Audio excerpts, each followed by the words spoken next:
Kenyans. We neighbors, we are not happy. You people are quiet. You are very quiet, and what's not happening? Of course, yes, everybody should be worried about the silence of Kenyans because Kenya is not like another nation. For example, if it was Tanzanians who are quiet, nobody should bother.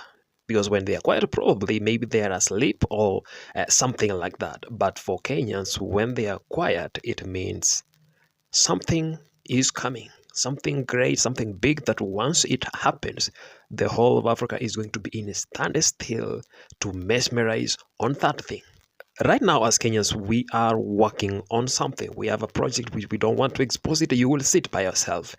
That's why we don't want any distractions. Uganda, you want an online war right now, but the timing is not the correct. Once we are done with whatever we are doing, we will come to you. You know, when we say no to it, doesn't mean we have surrendered. No. Once we are done with what we are doing right now, we will look for you. We will find you and we will squeeze the hell out of you. Of course, everybody knows the potential of the Kenyans on the internet, like the kind of damage they can do to somebody. And yet still somebody dares to say that where are Kenyans? Why are they quiet? Do you know how dangerous that statement is? Go and ask the last guy who said where was Kenya during AFCON, what happened to him, and learn a lesson from it. You don't ask Kenyans where they are, you don't ask them anything. They know what they are doing all the time. Right now, all you should be worried is what are they cooking? Because Kenya may take over Africa and they call it the Kenya continent. Who knows? Kenya might even take over the planet and they call it planet Kenya instead of planet Earth. We might even take over the solar system and we call it the Kenya system. We might take over the universe and call it the Kenyaverse. You know, everybody should be worried when Kenyans are quiet. But just for now, all we need is just distance and peace. We don't want any confrontation with anybody. It's like you've been sent by our enemies to distract us from what we are doing and divert our attention to an issue, and we ain't falling for that. Of course, you have other neighbors whom you can gossip and have online wars with. You can even go to chat. But for us right now, no, you know, there's a big difference between Kenya and Uganda, a very big one, that when you're traveling from Uganda to Kenya, it's like time travel, moving from the past to the future. Using a time machine, somebody moving from the medieval to the tech future. A very big difference. Even if you are a millionaire in Uganda and you come to Kenya, you fall under the middle class.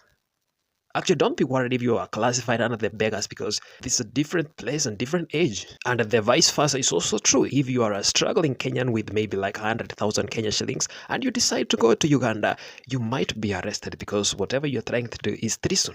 You're trying to disrupt the whole banking system of Uganda. It's like you're planning to take over the government and you are a threat. You are a risk to the government. And actually, once you convert the 100,000 Kenya shilling to Ugandan shilling, you will need 3 trailers to carry the money because it will be packed in sacks. So Uganda, all we are asking from you is that stay away from us.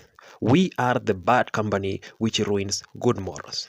If your father, your president, Yoweri Museveni, knows that we are interacting with you, you may not find it that easy.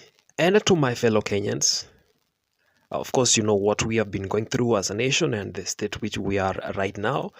All I'm asking is that every Kenyan need to see a therapist because our anger issues need to be moderated in a way. Right now, everybody feels like they can slap somebody for no reason just to calm down your temperature. All of us, we need to visit a therapist so that we may be given guidance and counseling.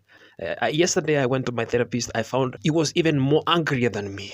He also needed another therapist. But regardless of all that, change is inevitable. Things have to change. You know, this is the mighty Republic of Kenya. This is not Banange Republic. So yeah, change is coming sooner than we expected, and it will happen in our lifetime. We will experience it. We will see the change happening, the change that our forefathers have been dreaming about for so many years. We will see it.